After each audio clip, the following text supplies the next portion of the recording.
Look. Praise the Lord, and then I've been the corner. God is merciful, I'm purposeful on marijuana. I beg your pardon, I'm the light that's vivid in the darkness. You bitches barking, I'm the wave on some Noah's Ark shit. Take a dose of this reality. Snakes everywhere in this game and it never rattled me. Friends saying they got my back. Bitches stab. Real nigga dealt with the pain, hurting, and agony. I'm focused, dog. I can't a weapon form, oh, it's not. Homie never dead. I've been waiting. We back up in this hoe, man. That right there was my boy Jay Soldier featuring Cat Carter, Activated off his new project, This Ain't Shit. You can get that streaming everywhere, or you can go to his website, www.jsoldier.com, man. But yeah, that's to the homie, man. Welcome back to another episode of Raw Brilliance, man. I am your boy, Mansa J. My partner over here is... Yo, you already know who it is. This is Ronny Marcel. What's going on, everybody? Thank you for coming to see us another day. It's a beautiful day in the neighborhood. Won't y'all say? Yes, it's another day. Yeah, man, and we're about to try and give y'all some brilliant shit in the raw way. So, man, yeah, man, what's going on with you, my brother? It's another week. We had a lot more shit going on. How you feeling? How you feeling? I'm here, bro. I'm over here. It's going towards the holidays. I'm dealing with all the BS, but you know, I'm also taking time off, trying to invest in my mental health, mental wealth. Just trying to find things that keep me happy, keep me motivated, keep me positive. I am not gonna lie, bro. Like this whole stuff is like it's draining, but at the same time, I just gotta make sure I have to take the time to, you know, real deal work, like put the effort in, you know, making sure I'm good. And then also, like I said in previous episodes, like, yo, call your boy and say, hey, you good? How you doing, bro? Check in on them. Even if you really don't have shit to talk about, you got to really check on people because, like, bro, like, I already know how this is getting to me. And sometimes I could get stuck in that mode where I'm thinking about this or that. Yo, real deal. Like, honestly, with me trying to, like, keep myself positive and motivated and all that stuff, I know other people are probably going to do worse. And, like, it's a lot of things that's going out there. So that's why I'm like, yo, just keep your spirits up. Yo, invest in your mental wealth. If something's not going your way, at least try to do something to go ahead and make it go your way. Because I know times like this, it's hard, and we're going to get to the normal whenever we can get there. But, like, honestly, from the point on, just stay in there. Yeah, man. Like, it's wild, man. It's been a wild year. We're bringing it to a head, though. It's coming to a close. But the COVID shit still popping off heavy out here. So, yeah, check on your people, man, because it's been a year for mental health. It's been hard on a lot of people, man. So, check on your loved one, check on your people. Y'all keep on staying safe out here and staying blessed. But, yeah, another wild week, man. Last night we had something for the streets, something for the legends, man. Like, we had... Before we go into that, I do want to, you know, pretty much say out there that I'm, you know, pretty much if anybody that listens to this that pretty much knows Bobby Brown, like, yo, reach out to that man, and you know, pretty much let's you know, our condolences go out to his family. Oh shoot, our condolences go out to his family. What's that noise? That's you? Yeah. What? What's that noise? That's you? Oh, that was me. My bad. Okay. Tripping, bro. I was like, all right, give our condolences to the family of Bobby Brown. Like, honestly, they just lost Bobby Brown Jr. And, like, just thinking about, man, Bobby Brown, pretty much one of the greatest, and the stuff that he has endured, man. This dude had lost his lover, he lost his son, and he lost his daughter. And I'm just like, man, this is like literally one of those things where I'm like, God, like, I real deal like have my heart like set and just want to check on Bobby Brown and like make sure he's good and all that stuff because like, man, that man went through a lot. And right now, this is pretty much what he's going through. Again, I'm like, man, I love that dude, and I hope he's doing okay. Yeah, for real. Shouts out to Bobby. Condolences. You know what I mean? My heart goes out to him and his family. Yeah, man, that's a tough one to swallow, man. Like, you don't have some tragic losses, and he had a tough life, man. That's tough, man. I don't even know what to say on it. I ain't never had to deal with that type of loss before, other than my grandma passing. That's about the only thing I can really match. But even there, that's a child, man. Like, no parent ever wants to bury their kids, and that's And that man did 2 of his kids now. 2 He's kids, he's his one wife. too, Yeah, but man. and it's so messed up. So, all right, I'm sorry to go ahead and get out there. I just want to make sure Nah, it's all good. It was I well just get needed. on record and just give my respects to Bobby Brown and his family, and like I really hope everything's going that goes well. That them, so giving them love and positive energy. Yeah. Yeah, man. So, but speaking of legends, man, on a more positive note, we had the versus battle last night between Gucci and Jeezy, Big Snow, and oh shit, that was something. That was something, man. I was on eggshells the whole goddamn night I thinking. was like, Big Snow. Where I never heard that shit, but I like it though. You ain't never heard Big Snow? What you Bro, I never mean? heard Big Snow. I was like, where the I don't hell? think you a Jeezy fan then, my G. Like Big Probably not. Snow, everybody know about Big Snow, man. That's Big Snow, baby. Goddamn Black Mafia family, man. That's yeah, but that shit was crazy, man. I know you watched it. What are your thoughts on it? For one, it's the difference between watching on Apple Music and Instagram. So if you're fortunate to have Apple Music, you had the It's better quality. Apple, man. It's the #1 company in the world. So you already know they're gonna be on point. 2, bruh, like I was all for it. So one of the things that, one thing I love about Versus, especially when it's 2 artists that pretty much came up at the same time that you did, is just like, yo, I could you could gravitate, you could understand, like you could follow the whole body of music. You could actually remember where you was at, where you was doing during the time. So when Jeezy came out and they was putting like Jeezy like the trap, Jeezy like the so I was like, yo, I remember what doing this, doing that. I was like, I had to hit up my homeboy from back home from damn near 10, 15 years ago. I was like, bro, I honestly remember us just chilling out, going to the jazz. He's back at home. Shout out to Saginaw, Michigan. And it was like going to the club and you pretty much banging it. He's like, man, we had some times. And then his ex-girlfriend jumped out. I was like, man, I remember that shit too. I was like, bro. Then Gucci ended up fucking playing Photo Shoot. That is one of my all-time favorite songs. So I'm over here and I'm not even at home yet. I'm over in the car. And when Photo Shoot came on, I pretty much I had the windows down, I had the music up, and I was blasting that shit. I did not care where the fuck I was at. I was just like, yo, y'all gonna hear me up in this bitch because like that shit was life.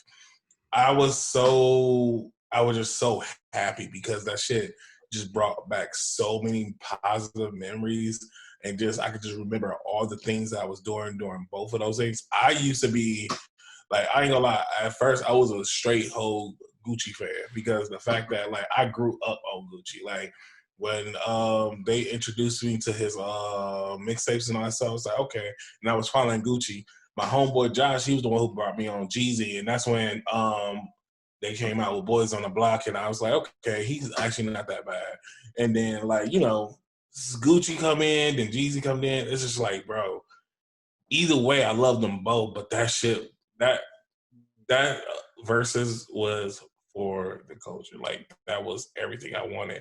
And then when at the end when they did So I see. So Icy, I was like, bro, I hope this might be a once in a lifetime thing, but hey, this shit was fucking beautiful. Yeah, that shit was man, it was I had anxiety watching that shit. Like, yeah, I got the nostalgic feel from it.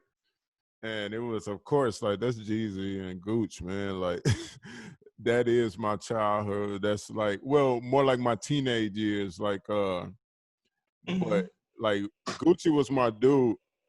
Jeezy, he kind of like I became a bigger fan of Jeezy over time though, just because they both were street cats.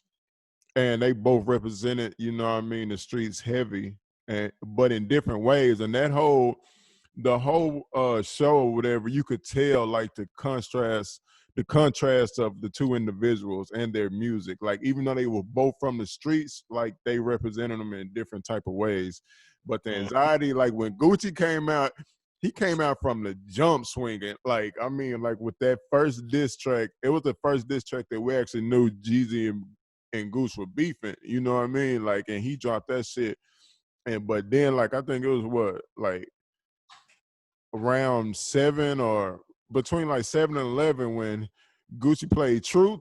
I think I was like, where is this finna go? Because that shit was so disrespectful. That was talking about his Jeezy homeboy. And but he did it multiple times, and it was like, but I feel him though, because it was like, y'all send niggas to kill me. Like, I'm gonna talk about this shit. The world might see me as a bad guy for talking about it because I took a life, but I had to take that life or I wouldn't be here right now. And so like I felt him, but the whole time I'm watching that bitch like this, like, oh my God, what the fuck is finna happen? And then, but it was perfect how Jeezy handled it though, because his transition, his comeback game, like after Gucci would play like a street hit or something, Gucci transition game and his comeback game was just, it was on point last night, man. Because after that happened, he said that speech and he went right into that next track. Like it was planned out perfect or something. I was like, this shit is everything. But that was definitely for the streets, man.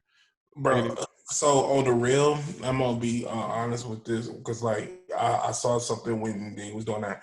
So here's the thing: they have gone multiple years without actually sitting down and talking about the shit. What According to happened? Gucci, is 20. I mean, Yeah, is 15. the Jeezy is 20. According to Gucci, is 15. So even on the years they don't fuck with each other, they still could see out there. But what I was thinking, I was looking at this. I was like, yo. So here's the thing.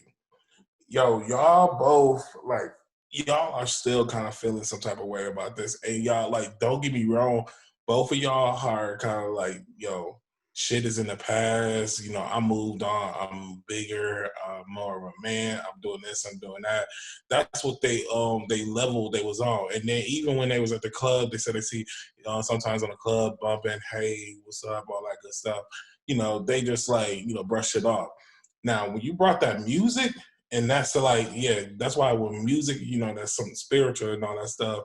And then, when he had did the call out, I think that music, it pretty much brought Gucci into a dark time. It brought pretty much and made Gucci go into a dark time where, we going blow for blow. We going for that street set. So, if you going to come with some hard shit, I'm going to come with the hard shit. So then, he going to go ahead and do the diss records.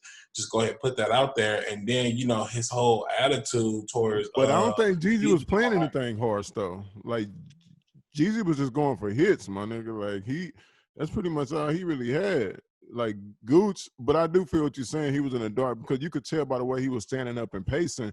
But the thing that I liked about it, even though you could tell that he was anxious and like he didn't know really how this was gonna go, but you could tell that each artist, they knew that the songs each one was playing meant something to the streets. Like Gooch was vibing to a lot of the tracks that Jeezy was playing, and Jeezy, he kept on like, I was looking at his body language too. He was vibing to it too, even though he was trying to remain cool, calm, and collected. He was vibing to Gucci shit too because he knew well the songs that wasn't about his homeboy and shit like that, but you could tell that they had a respect for the music. It was still there. Like they was old friends from back in the day that went on separate paths or whatever, but you could tell like when them songs was in the streets, they knew what they were, even when they was beefing, they knew like, okay, he got something here. You feel me? Like, so they know what them songs meant to the streets, but yeah, bro, I feel that shit was dope, man. And then it ended on a great note too, with the when they did the So Icy together, I was the just So like, Icy bro. together. I was waiting on that whole. I was like, they gotta do that, man. Like they have to because that really that shit set both of them into, a different level, But Yeah, even bro. though In my life, that was the first time where you could say that I got introduced to both of them at that same time, and that's when they both went their separate paths. Because Yeah, like after that, it's just like pretty much the beef. Then people going after this. People going for the snowman. People going for the Simpsons. yeah. Like yo, it was just like so much going on. So that's all. Like I actually respect that. Yeah. I like the fact that they got it together. They got it done. I didn't know what was gonna happen, but But I'm not gonna I lie, just think consistency. when we was talking about how they demeanor change and all that stuff, when Jeezy had put it out there, it's like, yo, we doing this for the culture, we doing this for the people. There's people that is past, there's people that's here now. They looked at us, and he had to pretty much put it, because like I ain't gonna lie, there was a lot of chatter and there was a lot of chit chatter when it comes to Gucci, because like Gucci was like in that mode. He was like, man, I ain't coming out here. I was trying to come out here for these hits, man, and then like. Jesus, like, yo, this is a celebration of music, bro. Like, we gotta come correct. Like, we doing this because for the culture and what everything that we mean to the culture, and that's why we was showing them, like, yo, even though we went like separate ways and we have two different sides, we could still come together. We besides that, we are grown people. We could come do this, and then that's when I ain't gonna lie. After that moment, the vibe was off, because it was like.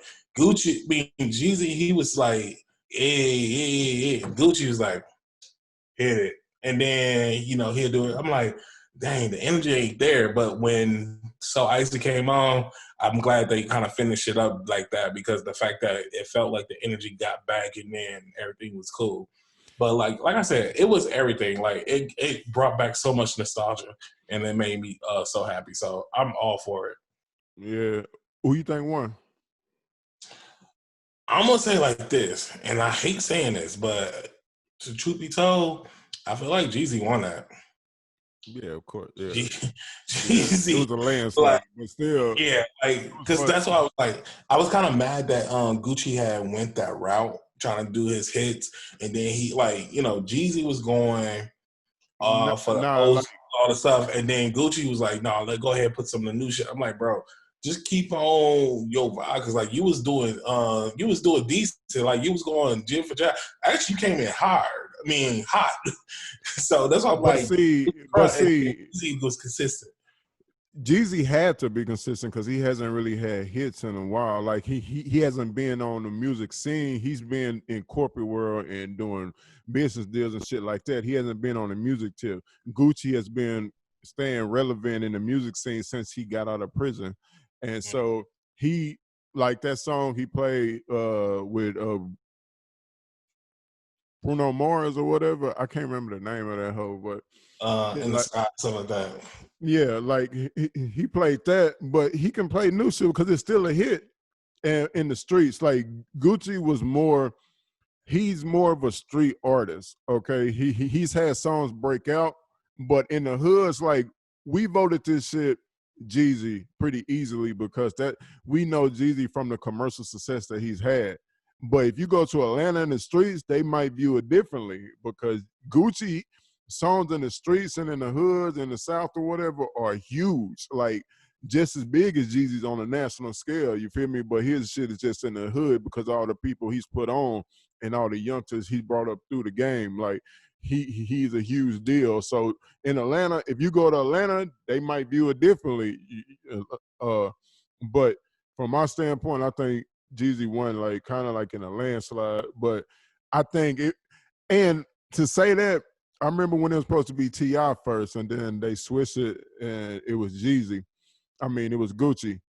I said T.I. would have mopped Gucci based off catalog, but from what I seen, like when Gucci's album, yeah, and Jeezy. Sorry, but when Jeezy started playing his hits and shit, and it started taking me back, I was like, I forgot what Thug Motivation made me feel like when I was a teenager riding around in my first car with some 12s in the back and shit, and me and my homeboys just riding and smoking and shit, bro. Like it took me back, and I was like, that whole summer when that shit came out, I was really, that's all I played the whole summer.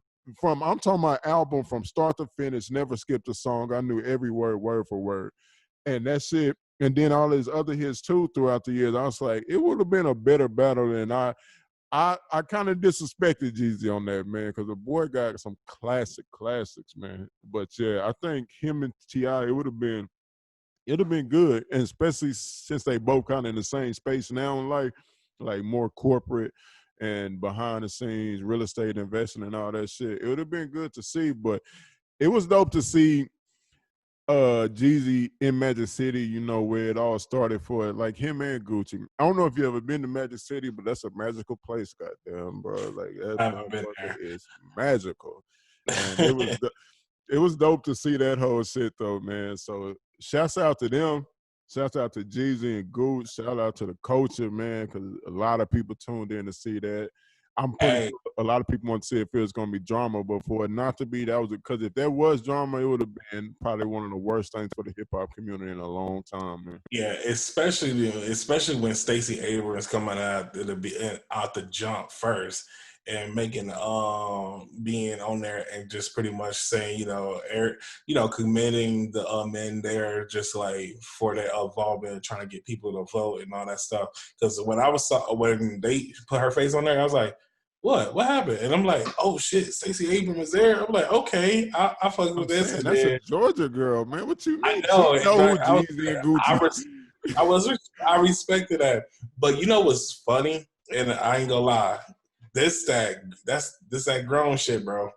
This that That's grown right, shit. If bro. you black from the South, you was watching this.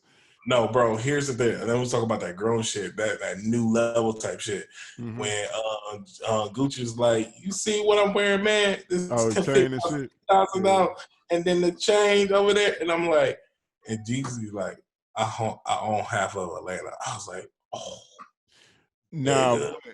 but Gucci was more doing that as an intro to his songs though that he was doing. Like I understand he was trying to get like, you know, his shine and his flex on, but the songs he was playing after he said that it made more sense after that. Like, cause I was Mhm. like, man, why are you talking? You know this nigga rich than a motherfucker too. Like I know you know this.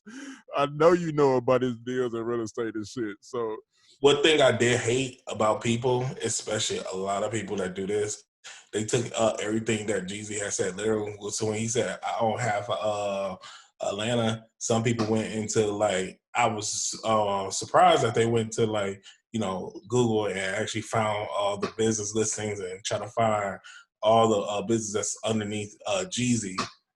And I'm yeah. like, and they saw it too, and they was like, "Oh, you hold half of Atlanta."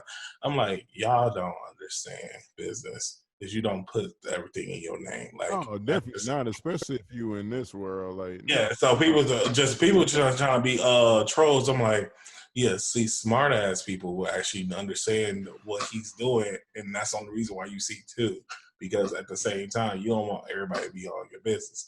But since you found those two, congratulations that you know a lick of sense, but you still don't know everything. It's the So internet though. yeah, Like everybody just gonna like there ain't no way you can do all the right research you need in 10 or 15 minutes. Like, come on. exactly. Everybody Because like I said, me and motherfuckers was trying to get the memes out in a heartbeat. So oh yeah, like it was a Twitter event, man. Like this was a Twitter, Instagram event. But T.I.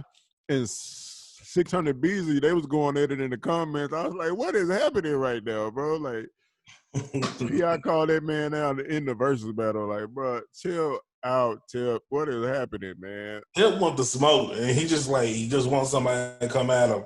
And he been wanting 50 Cent, but 50 Cent don't want the smoke.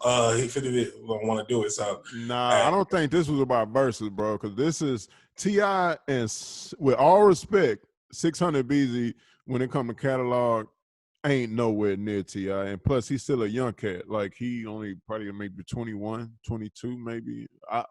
He might be a little bit older than that, but he's still in his early 20s. You feel me? So it wasn't that. This was about, you know, the way that a lot of people took what T.I. said following the King Von murder or whatever. oh, you talking about when he was like when he said that about management, like don't. Yeah, that is like he said that, but I guess after he said that, a lot of people from Chicago, especially, and 600Beezy is one of the up and comers in Chicago and friends with King Bun or whatever. He commented on like that about everybody speaking on the incident, but not really understanding. Like everybody talking about gunplay in Chicago, but what they not seeing and getting it from Chicago side. On Chicago side, King Von, he wasn't shooting. If he was about shooting and killing and whatever, he would have started off shooting. But he said, nah, he beat that nigga ass, and then they shot him for that or whatever. And a lot of times, folks or whatever are shooting after they getting their ass whooped and shit like that. So they resort to gun violence. But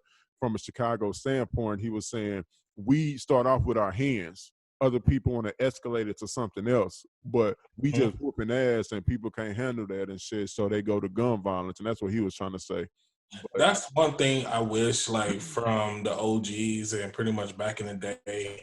And I'm talking about our parents' parents. I wish that's something that people resonate or people took over, because I feel like not our generation, like what the generation is. I think the generation from the previous ones, they were the ones who embraced that.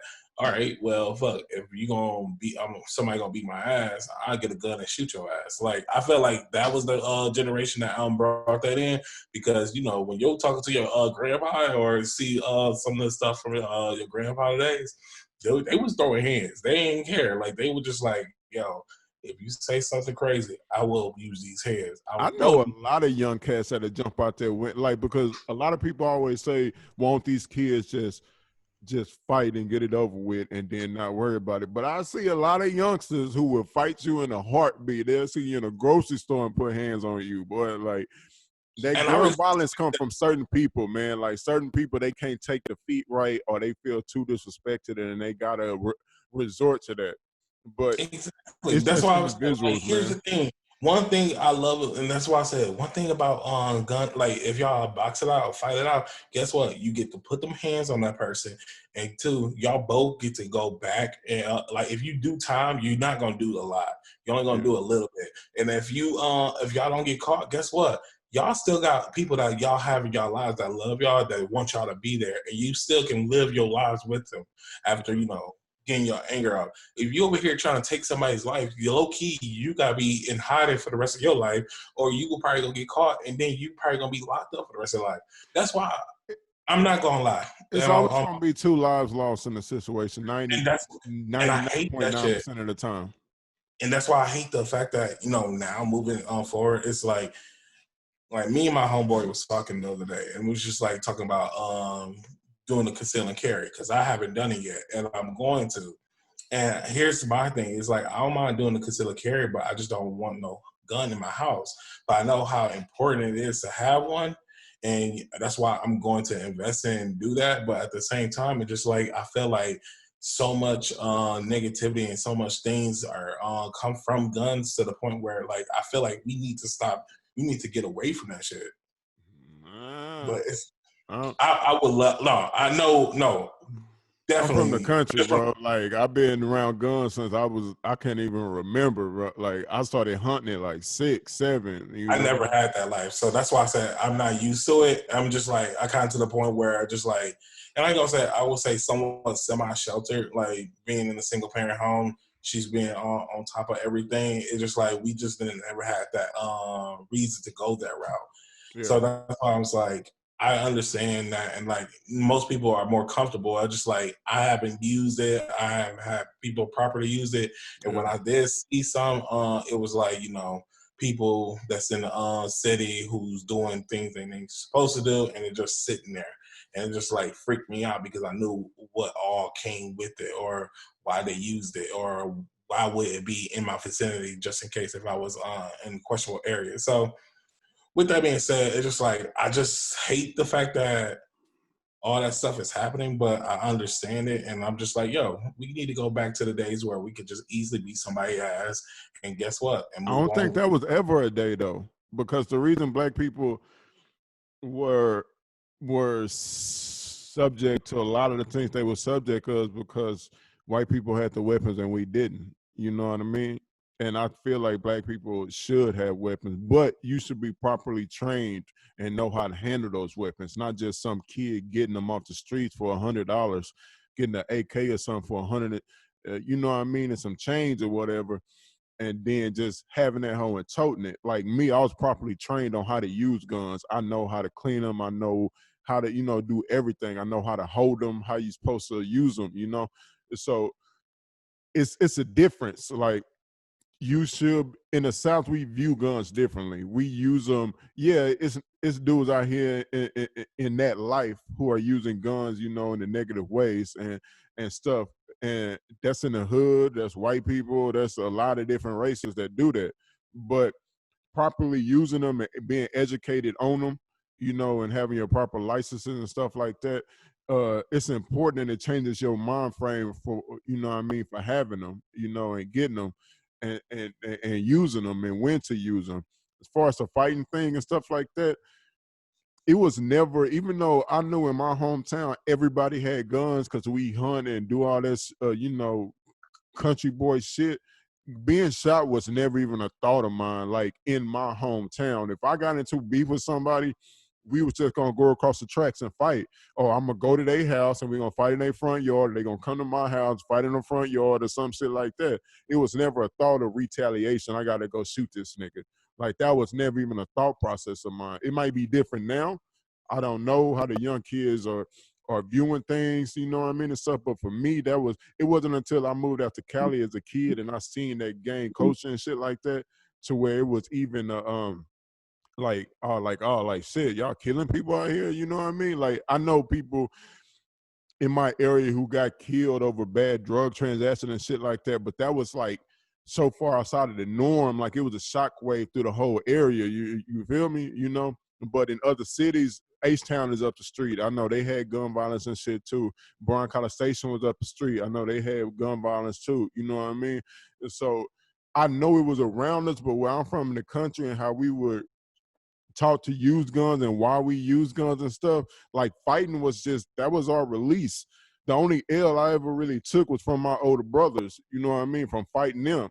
So I never really felt the need to go, retaliate on somebody. But even when I won fights, like in school the next day or some shit, we might fight one more time in the locker room or something, but before the year, we probably be friends again. You feel me?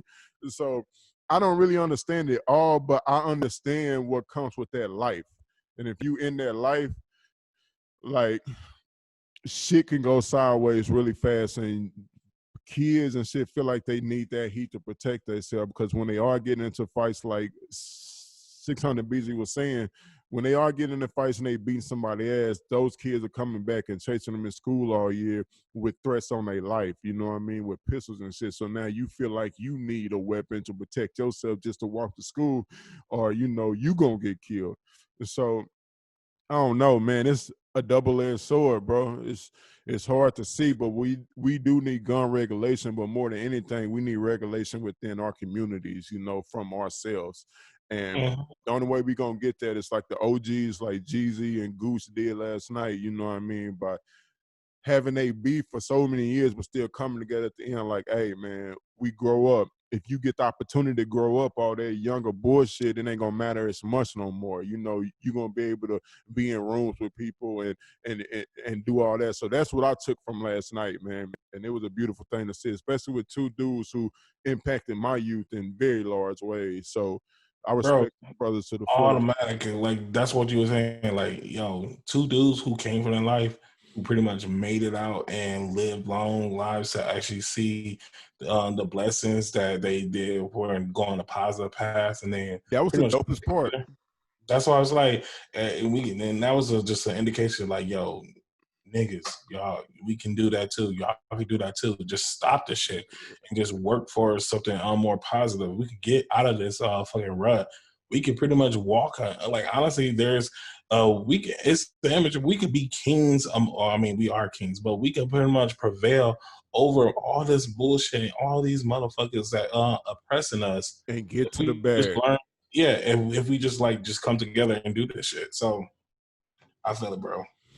Yeah, but shouts out to them boys, man. That was two kings up there who was on the streets hustling together and went their separate ways, but came back still in all that glow and shit. Man, that was dope to see.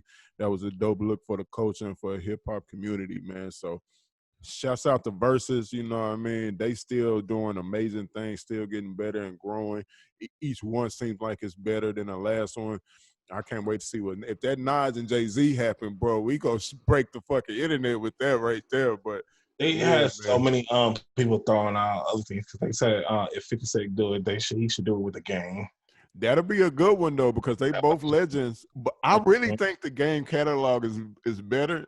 But 50 got that one project that's so fucking classic that if he played all the songs off that, he got like 10, 11 wins. You know what I mean? You talking Almost. about Richard Not Trying? Get Richard Trying so classic. I didn't even fuck with 50 then because I was kind of like, don't hate on me, but I was a Ja Rule fan back in the day. I was a child, man. I was a child. Don't be mad at the nigga, man. You know what I mean? That's what, hey, I can't even talk shit about you, bro, because Ja Rule did have a nigga like you I was feel just all listening to that that nigga shit. the other day, bro. I was listening to that nigga the other day, nigga. That nigga got some. Your lies. I don't want to be lonely because every thug is a lady. Baby.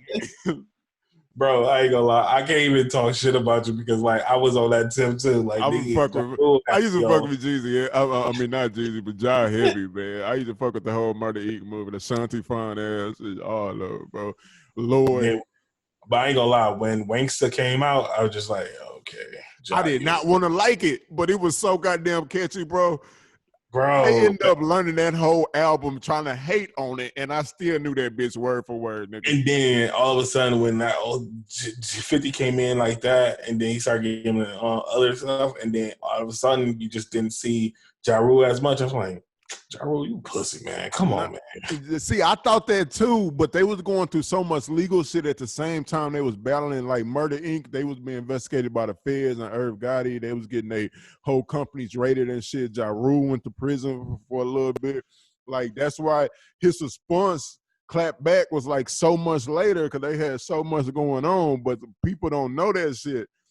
But yeah, they was going through it heavy then, you know, but 50 came out on top. That album was, whew, that was fire. But that's the only reason I couldn't get on 50 bandwagon because I felt like even after that, he just kept beefing with people and beefing. But I felt like his whole career, like he found a formula and he was milking that motherfucker dry. You know what I mean? Like, I'm going to start beef to get this buzz up. And the next one was Kanye with that little head-to-head thing they was having or whatever. I was like, man, I can't fuck with that, you know. But I end up fucking with him anyway because the nigga just kept. Bro, but then we also found out that's pretty much 50.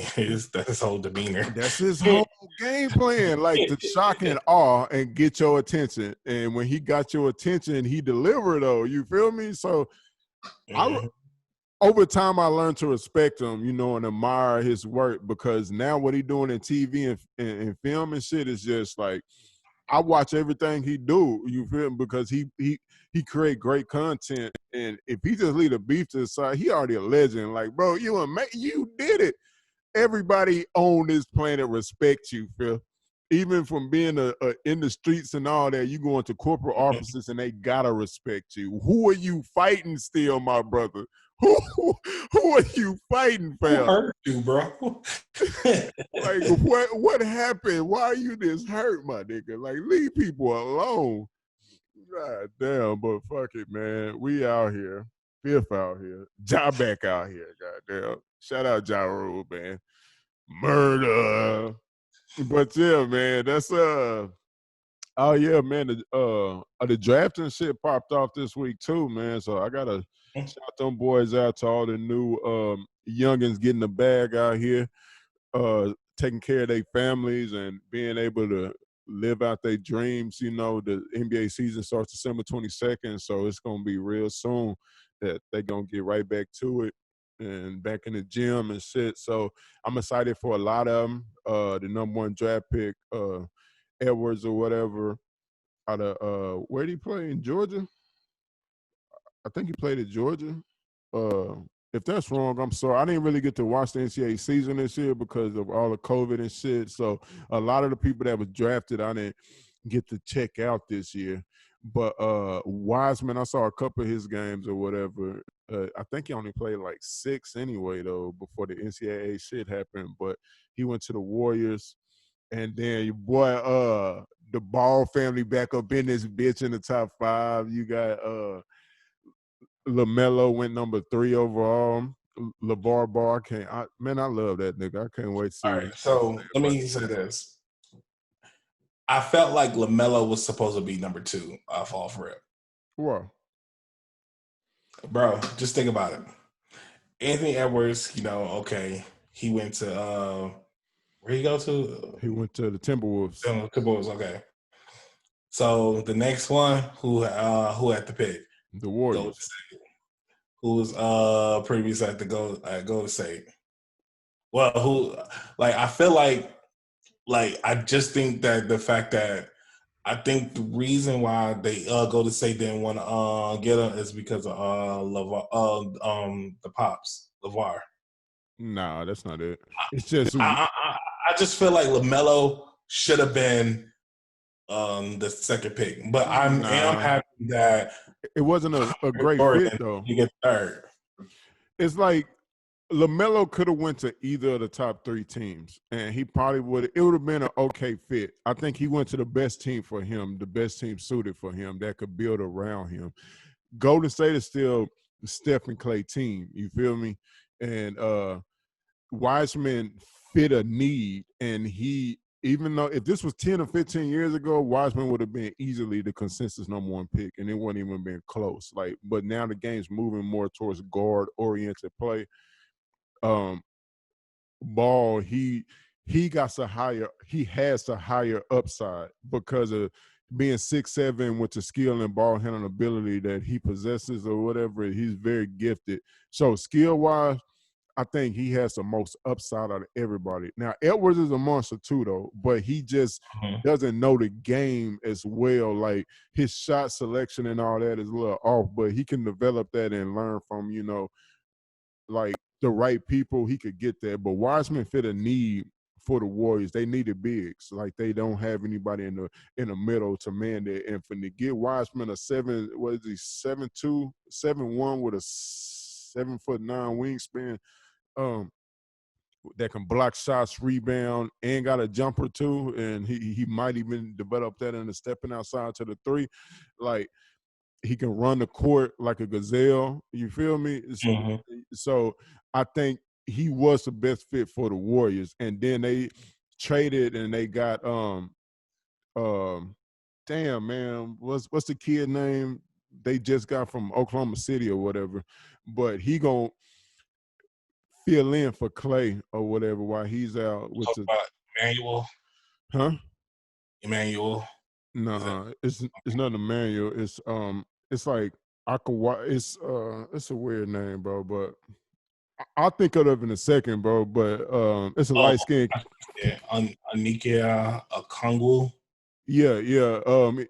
He was on the Suns, and then he just got traded to the Oklahoma City Thunder, and then because the Suns wanted Chris Paul, got Chris Paul, and he went in a trade, and now when Clay got hurt, they went and got that boy to OKC. But he a great young player, though. I love watching him play. Like the boy Skywalker, he got a J on him. He got heart.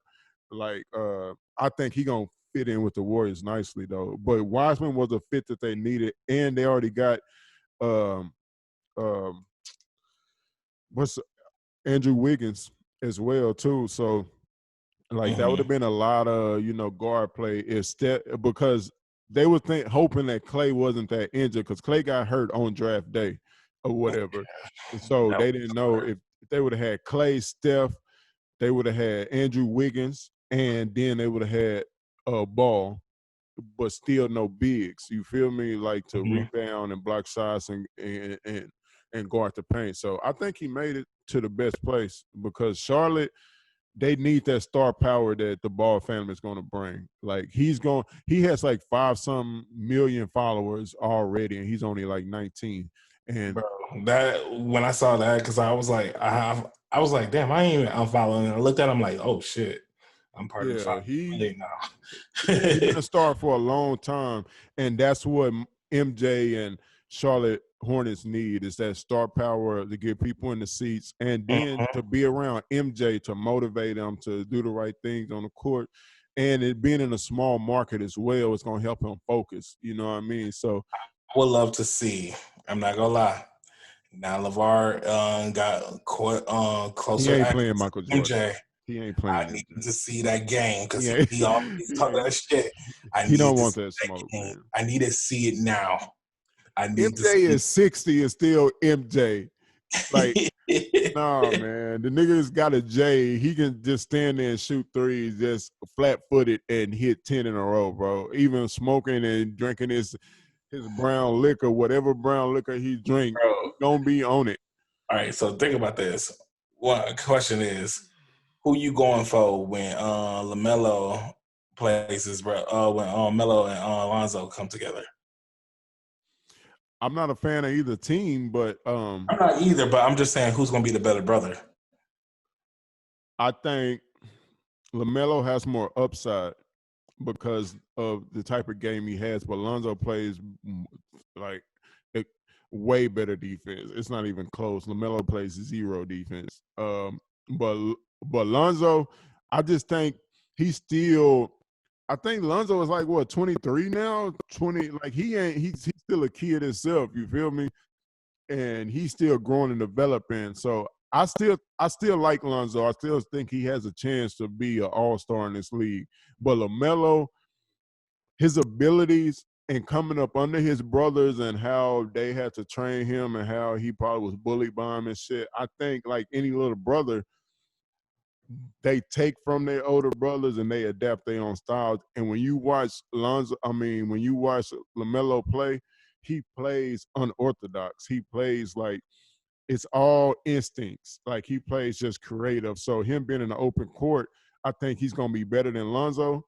But half court sets, um, that's hard because their games are kind of similar. But I like LaMelo's upside because he's 6'7", and I think he's still growing. And I think he has a chance to be like 6'8" with a handle like that. He's ambidextrous, and yeah, I like LaMelo's upside better, but I still think Lonzo can be an all-star. But I think LaMelo, if he reaches the peak and he get that shot right, because he shoot that bitch like he Trey Young or some shit. You know what I mean? His percentages just ain't Trey Young, but he fired that hoe up from almost half court, and he be hitting time. So I like LaMelo's upside, but I fuck with Lonzo too. I've always fucked with him, even when he was in college. You know what I mean? I like watching him play because I like the way he can push the ball. He can throw those down court passes and shit. But LaMelo can do a lot of like he's just a gifted passer. His brother, like Lonzo's passing ability, it will rival LeBron James's. It's not there yet, but he has the ability to have gifted, like not many. It's the Magic Johnsons of the world. Like that type of vision is very rare, and Lonzo and Melo both have that.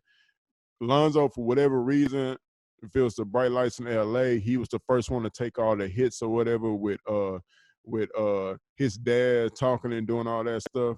He was the first one to take all those hits. So I think that affected him. But now he's in New Orleans. I think his star is going to start to rise, especially with Zion there, because they games fit so perfect. I think Zion is going to make him better, and he's going to make Zion better. And they're going to be off to the races. LaMelo going to struggle a little bit in Charlotte, but I think his potential is through the roof, though.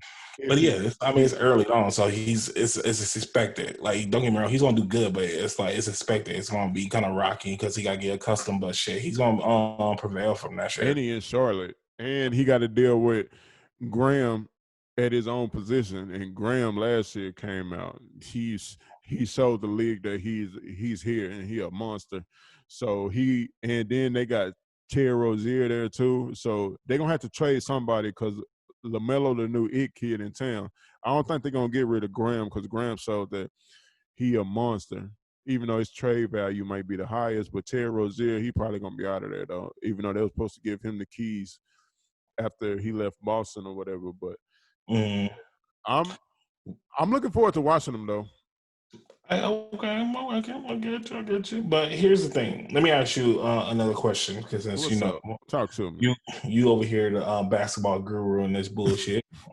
Wouldn't say guru. I ain't got that much to say, but at the same time, I respect it because I mean it's something that I'm like getting accustomed to, but it's all right.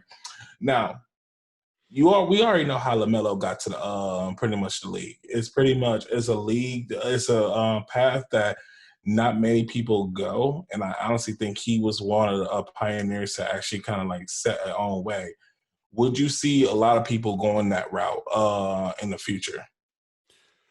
The route he took was more off of he had to, and because his dad was kind of putting him in positions and to have to take those. But the route he took was very unconventional, and I don't think anybody's going to take the exact route he took because he I, went I, to. I mean, I respect that. I just like I wish there was a much easier route versus going through the NCAA. No, there are plenty other routes now, and I was talking about that not long ago, and I wrote an article about it too. But yeah, it's a lot of other routes. Like the G League is popping now. A lot of top high school recruits this year they signed contracts with the G League instead of going to college. The overseas league that Melo was in, this last one, he was in Australia. That's like the second best league or the third best league, you know, in the world. And a lot of top high school recruits like RJ Hampton, who got drafted, I think like number 22 or 23. He they're signing over there too, like in the Australian league and in like England and those leagues over there. I mean not England, but in the Euro League and shit. But yeah, it's an NBA, then the Euro League, and then there's Australian League or something. But it's other avenues now that kids are taking to get straight to the bag. But colleges also, since they are now going to allow kids to get paid off their name and likeness, it's a lot of kids are going to keep going to college and shit like that. Bro, they not real. Like they're saying that, but I don't think they're gonna try to go there any quick. Oh, it's already happening. It's already kids getting paid in Cali. Like it's a state law. Like they could. Yeah, Cali. That's the only place though. They're trying It's to the only place right now, yeah, but it's now, but they're trying to pass legislation so they could go ahead and just make it all around, especially in the UFC. But yeah, like it's been so many years that we've been getting dicked around, or people been getting dicked around, playing sports, got video games over there, people doing this and the third, and you know, kids like yo, they can't really even do that much. Like they only got a college scholarship, and they only could go to the meal hall, and that's pretty much it. But yeah, I could get jerseys and pretty much that. They could sell out their arenas, put like almost $300 a pop for a ticket just to go watch them. Like, bro, like it's crazy how they profit off the players at NCAA, and that's why I was like, you know what? I love the fact that there are so many different routes. From what we was talking about, there's so many different routes people can go now. So the fact that you know, go ahead and fuck with their pockets, fuck with those people, or yeah, even just but go to black colleges and stuff like that, just so we could go ahead and you know, hopefully get it's them a lot of kids that just still want to go to college though, and going to HBCUs as you was hinting at, like that's becoming more like it's kids actually looking into that. Like it's a couple of top recruits that are thinking about going to HBCUs. The only thing is they don't play for the NCAA championship. But if enough kids went there, then their league would be, you know what I mean, bigger than the NCAA because when you think about the top major sports in America is basketball and football, you know. And if all the black kids are going to HBCUs, that's pretty much like the top talent pools of these NCAA programs, like they top players. So it'll make that league dramatically better.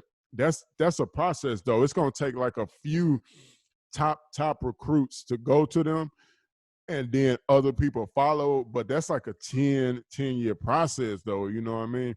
And kids, they see the NCAA, like for somebody who was recruited heavy and shit like that and like seeing all that, I understand the appeal of college, but I also understand the getting fucked aspect because you don't have time to do anything. You go to class, you go to workouts, probably two workouts a day. Then you have your own practice, like team practices and shit like that. And then you go to sleep and you start back over. Hopefully, get some food in there or whatever. And then like the school will give you, you know, like $300 or something or $400 a month or something like that, and they pay for your room and board and shit. And like you get meal passes like and all that shit. But actually, like wanting to go out and party and have extra money and shit. Like you gotta, it's a lot of kids get caught up in weed selling and all that type of shit. Like being on the team, but they moving packs. Like, and, like really, I'm talking about real packs, bro. Like I've seen it multiple times from major schools and players you would never think about. I ain't gonna say no names because I ain't snitching on nobody and them my niggas, but yeah, I've seen niggas move major packs being on a D1 school and everybody know who they are. So I know it's hard, but now kids are I've heard kids actually doing different shit off their name and likeness now getting paid for it, not just in Cali, even though Cali State legalized it, but the NCAA already said that it's acceptable for the schools. It says Cali made their decision before the NCAA had even made their decision. Like they was like, nah, y'all doing this in Cali. Like it's gonna happen. Now the NCAA had to follow suit after the G League started upping contracts to these youngsters, and they lost like 4 or 5 top recruits to the G League into overseas. Then that's what like, hey man, we gotta open up this gates and start getting these kids paid because we ain't gonna have no type of program. We finna lose billions. So, exactly. They making money for no, like honestly, bro, like making none money and they really don't even do shit. That's why I'm like, I don't know. That's why I said I'm just so pissed off at the fact that like how it's set up and how they used to do all these regulations and do all this stuff, and yet the players they don't benefit it at all because like they're serious. Like at the same time, like you got these people who come out from private areas make it out of the mud and then go into these schools and at the same time their parents are still going through the shit, and if they could honestly do something they love, get an education and also throw a couple of dollars back to help their parents just because people are using their likeness and all that stuff, let them. That's what I'm saying. That's all we need. that's what it's all like. The biggest thing is you got these coaches making like millions and millions, right? And as a player, you go Bro, to their houses and exactly. shit like that. You go to their houses, you see how they living. You go on campuses and you see other kids how they living and they partying and doing this and getting them. Then you go back home to the hood and your mama's struggling, your sister's struggling. You got roaches and shit everywhere, and it's like two different worlds. And you like, I got to get the fuck up out of here. Like, what am I doing? That's why a lot of kids leave out of school so early. If you could already make That's money in so fucking college, they would stay 4 years and learn how to you know keep that money that they making and know how to move that money right, so I think the NCAA, they need to step up and do a lot more. I ain't talking about just making money off your name, but license, making sure they get in classes and shit to manage their money, making sure they know how to properly take care of themselves, invest in. I'm talking about there's all types of stuff that you need to know as a grown person that's about to come into a lot of money. Like I know your agents and shit, but they don't want you talking to agents and shit. They don't want you talking to lawyers and shit. Like now they changed the rules to where you can start communicating with them at a certain point, but you can't sign with one. And if you don't sign with one, you can come back to college. But it used to be if you even talked to one or signed one, like you was done with the NCAA, like you couldn't come back. And it might have been like uh, a bad decision for you and you wanted to go back, but now you're already on this path. So over the years, things starting to change. Like they starting to see it because people just ain't having that shit no more. Like, bro, like we ain't doing it. And it's more affecting the black community than any other because they coming into these hoods and these ghettos and they are getting all this raw talent out there and bringing them back to make themselves millions and make their program relevant and shit like that. So the fans buy the memorabilia, you know what I mean, and all that other shit, and come to the games and buy the popcorn and the candy and all that shit, you know. And they getting those kids from the inner cities, you know. So, but I think they need to do more than just those individual players. I think they need to have bro, programs for those inner cities that they going into to recruit those kids. Like it got to be about the whole bigger picture because you just going and get one or two kids and thinking you doing something by helping just one or two kids and then using them in the process. And then if something go bad with them, you just throwing them back away or dropping them off their scholarship or something, which they can do. They could take your shit real quick. If you get hurt or something or all that, like you got to get insurance for yourself, bro. bro, And it's a lot of people what they can do. Like these coaches, they get paid damn near millions. And that's the thing. Like, even taking a portion of that million and then putting it towards a program for these damn cities to make a living, or making you know, recreational sports and all that stuff much better, instead of doing rundown courts and all that stuff. Yo, there's a lot that they can do, but honestly, they're not. That's what I said. They'll go into the off, they'll go to the hoods, get that raw talent, and then exploit them, and they make them think, hey, you're getting a free education, you're getting this and that. But at the same time, like, bro, you over here digging me out because the fact that, like, people are coming in these seats just to see me, and they want to see how I'm going to go against other people and how I'm going to do it. So that's why I said, the fact that they going out and they are making more, like, hopefully they're gonna be making more money. Shout out to California for always thinking ahead of the game and doing that shit, because like I said, NCAA would not do it if the G League would did that, or California put that in place, because everybody been talking about doing that shit for the longest. And now that that's happening, now they want to go ahead and comply because they losing people. Because guess what? Everybody knows nobody don't need your old dusty ass.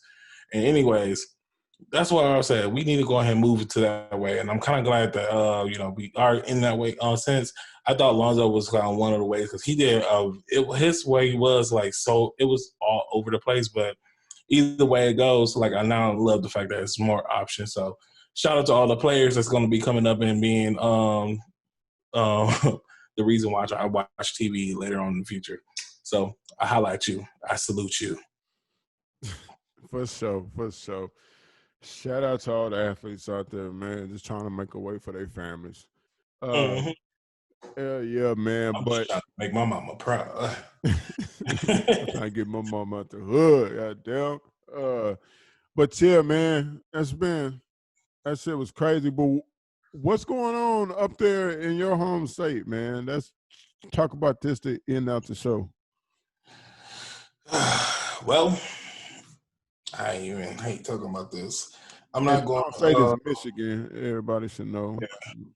So I'm not even going home for Thanksgiving. I'm actually staying here, and yeah, I'm trying to be mindful. So as everybody knows, like, COVID is a bitch, and everybody, Dr. Fauci is pretty much saying, like, telling everybody from in the CDC is like, yo, stay home, don't go out, like, keep the all the shit to the minimum and all that good stuff. Like, they're not trying to have people to spread the stuff, because, guess what? If you think about Thanksgiving, that's when people come in from out of town, coming in, bringing family.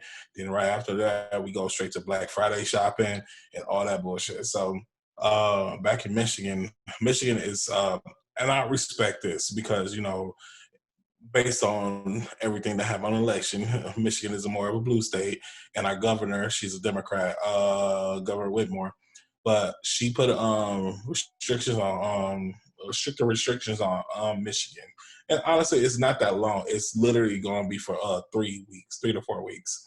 So, and it started, I think, this past Wednesday. And the restrictions is nothing like crazy. It's like, honestly, what we were when we start getting back shit when everything was shut down. Mm-hmm. So with the restrictions they got, so they pretty much, if you funeral homes and all that stuff, no more than 20. If you going out it's no more in dining eating. And pretty much you have to get everything to go. I mean, you can't really do in dining because, here we can do in dining. Honestly, it don't really matter here, but, most people's like, if you do outdoor dining, it's cool. But, in Michigan, it's cold as fuck now. So everybody had to do that. Limit the travel. And then, I could, like, pretty much going to grocery stores, they trying to keep it at least like a 20-30%. So they just pretty much regulating the flow of how many people could come in and all that good stuff, just so we could kind of monitor the numbers. And honestly, I'm all cool for it. I'm all for it because, like, that's what I said. I have a lot of family that's still there, and I want to make sure they protect it and keep it cool. I know my people, they doing the due diligence and all that stuff, but let's be real. During this time, like, honestly, we've been in this whole situation for the longest. So it's kind of hard to man, I'm ready to go ahead, do this, do that. And everybody's doing regular shit now. Cause even though I stopped doing security guard for the past month or so, when I was doing guard shit, everybody was over here coming into the club. We was all bunched up. I'm the only motherfucker in there with the mask on, and everybody just bumping ass. And I'm like, y'all just forgot it was a fucking pandemic. So that's why These I'm college like, students down here, they don't give a bro, fuck. no, these not college students. This is pretty much grown ass motherfuckers, and people even older than me. That's why I said because I don't want to put the place that I'm talking about on blast, but it's not like I do the shit on 6th Street, and that's the college students. But the place that I went to is just all black people, and I'm just like, yo, we could do better.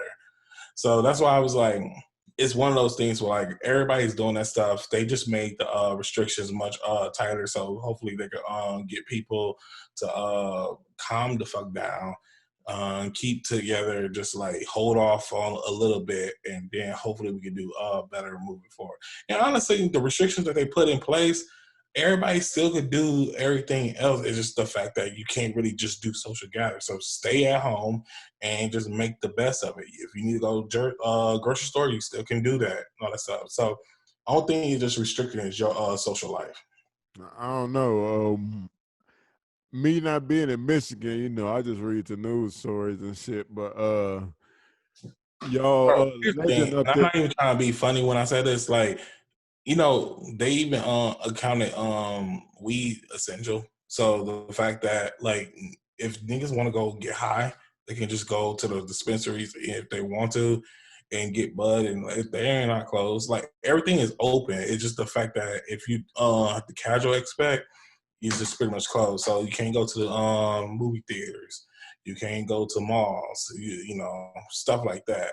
And Yeah, honestly, if I'm not mistaken, for shopping, I think they just they keep that open, and just you only have only about 20% people come in and out.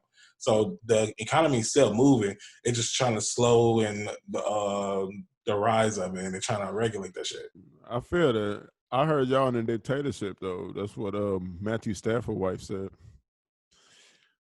Said that y'all in Yeah, a dictatorship in Michigan. bro. Last name White. Yeah, just keep on blast ass man. Come on now, honestly, anybody that anybody that still roll with the Republicans right now, I look at you real side eyeish because the fact that y'all been backing Trump. But that's another thing. Honestly, fuck whoever say all that bullshit, because here's another thing too. There is militia that was trying to fucking take over that woman and her fucking family, and at the same time, It was when militia. yes, bro. So there's a militia Michigan. We have some of that. Honestly, there's militias in all states, but militias in Michigan that was planning and plotting to pretty much overthrow the government, take Governor Whitmore, and then they was gonna pretty much take her into somewhere in a disclosed area in Wisconsin for her to stand trial amongst their areas or the people they with, and they got caught. So I think it was I want to say 18 to 20 some people. They got caught and they got jailed and all that stuff. And that's pretty much when all the information about they was doing this, that, and third. And I'm just like, yo, they was literally about to come at her because the fact that she's making all these restrictions, because how the president made the governors of each state the ones who make the restrictions, just all that stuff. And I'm like, you got the president who's enticing people you need to liberate, do this, do that, and she's over here trying to at the same time keep people clear and calm and collect and safe, but at the same time you got people over here talking about fuck this, they can't tell me what to do. That's why I said you got dumb people on one side, you got dumb people on the other side, and you got one person who's actually in the middle that's trying to be of reason and actually trying to protect each other.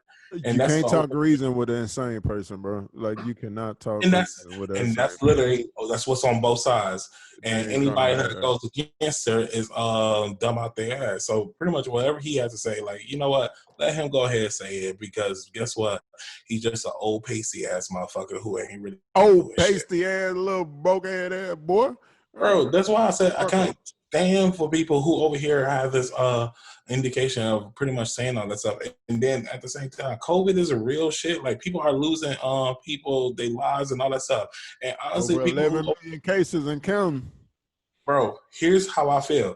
And I swear I hate saying this. No, I'm not gonna really say it. It's just like this. Once they actually witness what COVID is, or once they family catch it and then go through the whole shit and they see firsthand what this shit is and how crazy this shit, they'll feel something different. Like, honestly, I'm gonna be real with you and I'm gonna be quite frank. When President had COVID, I think he was just a big ass lie, just a sympathetic move. But Like, because like dude only had 3 days. But it was probably like a cold or some shit, and he tried to Bro, stretch that's it what out to I'm make saying. it seem worse so he could get sympathy from the people and shit like that. Like, Exactly. it's And that's not why that I can't. serious. And that's why I'm saying, like, you got other people that was even in his fucking cabinet over here, got COVID, they're out for damn near 2 weeks, damn near dying left and right and all that stuff. And then at the same time, where you over here trying to get people safe and secure, you over here talking about this, that, and the third, and then you over here bitching about your whole presidency, and yet we still got people dying. And the elect, he could literally be chilling right now because this is his free time till he actually had to take on his job. No, he's over here trying to make things move because your ass ain't doing shit. So that's why I'm like, man, don't get me started. This is why, like, see, that's why I say when you brought old dude up, I'm like, man, fuck that shit. He ain't doing shit. Yeah, That's what I man. said. Like, everybody is always love to make an opinion, especially when in politics. People love to make an opinion. People will want to say this and that and all that good. That's cool, but they're not helping any kind of causes. They're not coming out with any solutions. That's what they're doing. They just love to go ahead, say the little sound bites, get all these attacks, get these flared up, and get people all crazy, riled up. But at the end of the day, they ain't really doing shit either. So pretty much, he just, you know what? Fuck you from the bottom of my ball sack. That's all I feel. From the bottom of his ball sack, nigga. From the Like, bottom of my ball sack, yes. ain't nobody fucking with you no more. But these crazy ass people out here, he trying to fight and claw his way on out the office and shit, and he just taking L after L after L, and I love it. Goddamn, like, get him the fuck up out of here. I ain't trying to hear no more of this crazy bullshit. I need somebody That sane white in office. privilege is not going like, Oh, bro. it ain't going nowhere, but he needs to get up out the office so he can take it wherever he want to go because all his businesses is failing. Bro, his white privilege is fucking, it's so funny because the fact that this nigga always had the privilege. Even when he was in president, he had so much privilege. And he would say something and then he's like, no, I ain't say that. So all that shit now we over here got a process that was fair and strict and all that, and then it went through and we found out that guess what? Niggas not gonna want your ass on. The greatest thing he ever done for himself was convince white people and Republicans that about the fake news shit, and that what he was saying was just, like the nigga was saying it on live TV and still had people thinking that that his shit was doctored and that they was editing him and making him seem like he was saying shit he wasn't saying. Like, bruh, this shit is recorded. I seen you. Stops. You said that whole shit straight on. I seen you, my nigga. I seen you. You was on my. I seen you.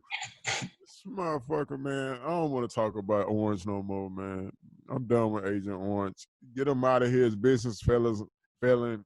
I ain't gonna wish no type of other shit on him. I just want him gone and this whole nightmare to be done and go on to the next phase and try and get this. But I knew he was gonna go out fighting and screaming though. I knew he would because he ain't got nothing to go back to.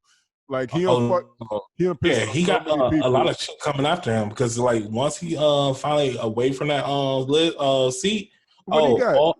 Bro, he has so many cases. People want to go. You talking about that shit? I Yeah, was talking like about like good stuff waiting on him. Like his businesses are going down fast, and he was using this. That's why he fighting for this shit so much, because people fuck with him when he in that chair and can make decisions for them to help them in their pocketbooks. And for the fact that he finna leave and he ain't got that bag up, he finna find out how cold it is out here when you ain't on, niggas ain't fucking with you no more. He finna see what it's like. And bro, that karma a he just motherfucker, go bro. ahead and tell them damn business, because this is why I'm saying he's already gonna get a check from being a president regardless. So that's one. Then two, like honestly, like he gonna have to sell all the shit, because like I said, he got so many fucking lawsuits that's waiting for his ass. And the only reason why he hasn't been that nobody has touched his ass, because the fact that he's in that seat, and they using the fact that the president can't be brought up on charges because he has to do this, that, and the third. That's the only reason why he's free. So as soon as he is taken down, they could go ahead and get him for all that shit. So all the people who've been saying this and the third, they can finally get on him, and then he has to pretty much go through all of it. He know he probably gonna get hit for all that stuff, and that's gonna be funny. And then here's another thing that I also love to say, and I'm gonna go It'd ahead be and finish crazy it to up. see a former president in prison. That'll be He'll be the first, and it'll damn, be they the gonna crazy. do. But no, here's the thing: the fact that people are paying into his election and all that stuff, and the fact that like they still got the like donation if you want to donate to his cause and all that stuff. And it's funny because like people are still paying into that shit, and then it's not really doing nothing, just helping him and his debt get lowered. Because people are really, because like he has if you go onto his website, and before you put it in, it tells you all the what your funds may go to. And this is not going for a re-election, because that shit is long gone. Right now you're just pretty much paying for all the debt that he got into. And the fact that people are still doing that, it baffles me. So if y'all want to pay for my shit, I can give y'all my Cash App. We can work something out. Cash App, $Mansa JK. Get Shit, on that Cash bitch. App, go Support ahead and the cause. outside Ronnie Marcel, RonnyMarcel. Send me Cash App. Give me some Cash money. App. Support the brand. Support everything. Goddamn. I'm gonna make a Cash App for Raw Brilliance. Goddamn. Trying to grow this shit. I'm gonna shoot some Raw Brilliance movies and shit, and I need the people out here. I'm gonna start campaigning for this shit. I'm going on tour. I'm gonna be in your city soon after the COVID restrictions. I'm gonna go up Yeah, to I mean, Saginaw. I'm gonna go to LA. I'm gonna go to Atlanta. Wide the fuck open. They ain't gonna never shut down. Goddamn. I'm going all that. We campaigning. We campaigning. I'm just bullshitting people, but still, I fuck with that's why I y'all. did the I laugh appreciate track. y'all That's fucking all. with us. That's gonna wrap this shit up, my boy. It was a good one though. You know what I mean? Is there anything you want to tell the people before we get up out of here, my brother? Ain't nothing. It's nothing out here. Like I'm trying not to be an angry black man, but sometimes these crazy ass crackers come make me that way. So if I come at y'all the wrong way, it's not because I'm mad at you. I'm mad at these cracker ass crackers. But other than that, hey, to our Boy, we friends, in deep. to our friends, to our allies, I love you. Thank you for listening to us. Thank you for you being who you are and being the best that you can be. And honestly, keep on being the light in people's lives, because guess what? We all need some light to shine through. And honestly, in these dark days, keep on bringing that light. So until next time, y'all. Yeah. Um, yeah, man, I second everything that boy just said, man. If you ain't with us, you against us, and fuck you if you're against us. You know what I mean? And that's just the way I feel about shit right now.